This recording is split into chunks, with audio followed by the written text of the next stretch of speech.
Okay, so I want to discuss how race is not real because I've been wondering why do people consider race an actual thing, and primarily because of our appearances. Because we have these distinct appearances, that means that there are these different races. But we can work within that logic or within that framework to kind of debunk the concept. Because within that logic or framework, a redhead or a ginger, they would be a subrace of the European race. Because if us having these distinct physical appearances makes us races, there was that distinct appearance or trait that developed, so that should be approached like that. They're a subrace of the European race, but they're not. Humans just change and adapt. Why? Because those change and adaptations are even more distinct, or there's an accumulation or collection of them. Does that become a race? That doesn't make sense. Redheads should be approached or considered a subrace of the European race. And I know red hair is not exactly fixed to that region, and I'm not even sure if it actually originated in Europe and maybe West Asia, but I think people get the point. Redheads should be considered a subrace of the European race, and even if the concept of race was real, that still wouldn't be a thing because we can see that there can be siblings, right? One could have red hair, and other siblings don't have red hair, and it wouldn't make sense that siblings could be different races.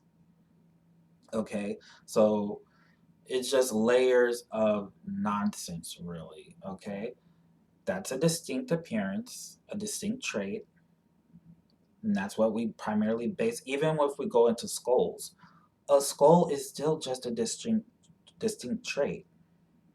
Okay, there's this gradient of skulls. There's a gradient of hair color. It doesn't matter. That has a more of a impact on appearance sometimes, but it's no different. It's still just a distinct trait. So if distinct traits make us different races, then redhead should be a subrace of the European race, which even within that concept, if it was real, they can't be. Okay? It's just human. Again, humans change and adapt. A human changed and adapted, okay, which created red hair. Some other people have a more collection or accumulation of those change and adaptations, which makes sense because a lot of them are tied to um, adapting to our environment, and we just travel to different environments. So why does it can't suddenly become a race? That makes no sense. It's just more, instead of red hair, it's curlier hair. And then it's like just because there's a collection, so dark brown skin and curly hair, that doesn't matter. Those are just humans changed and adapted.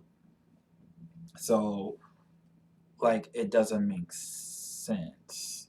People will experience, bias and discrimination and this sort of thing, and that's like they take that as, see, we can't rid of the concept of race.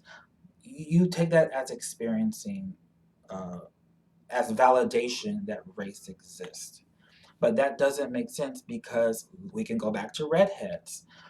Redheads used to be persecuted. Sometimes they still are, maybe more bullying, but they used to be scapegoated. Some redheads got murdered in the past. They got murdered. They were persecuted. They were bullied. Okay, does that mean that they are a subrace of the European race? No. So why does it suddenly become a race because you experience it or someone else experiences it? That doesn't make sense. They are just experiencing it's because look different, and they look different because human Gaians, they change and adapt. The same, that's just why they're doing that to you too, because you just look different. If we had to use a term, that would be more xenophobia, right? And I feel like xenophobia is sort of this physiological type of response. I think it's a primitive one, and we shouldn't succumb to our primitive instincts. But I think it's like almost like a function of tribalism, right?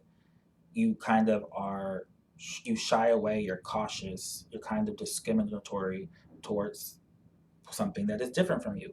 Here was this trait that was different, distinct, and the xenophobia flares up. All of that was them basically experiencing xenophobia. So why when that happens to other people, other populations? So why does it when it happens to you, it suddenly becomes a race? It's just the same thing. It's just xenophobia. Okay, and even like with the stereotypes, redheads historically have been stereotyped for various things because of their red hair, but one common one that's still linked is that they have a temper, that they're temperamental because of their red hair, because it's like fiery, they're temperamental, they have anger issues. Well, they're being stereotyped. So when you guys are stereotyped for your distinct appearance, it's just a collection of distinct traits. There's more of a collection, that's why people say there's race. But you're being stereotyped because of your appearance. How does it suddenly become race? If it doesn't suddenly become race because of redheads experiences, why does it suddenly become race when you experience it? They're experiencing stereotypes that are is connected to xenophobia, that's connected to tribalism.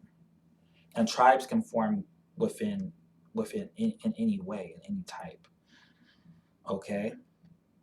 So that's what you're experiencing. You're experiencing tribalism or xenophobia.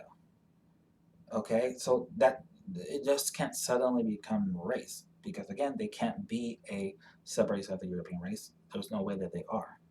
And that's the whole basis for the concept of race. So it just doesn't make sense.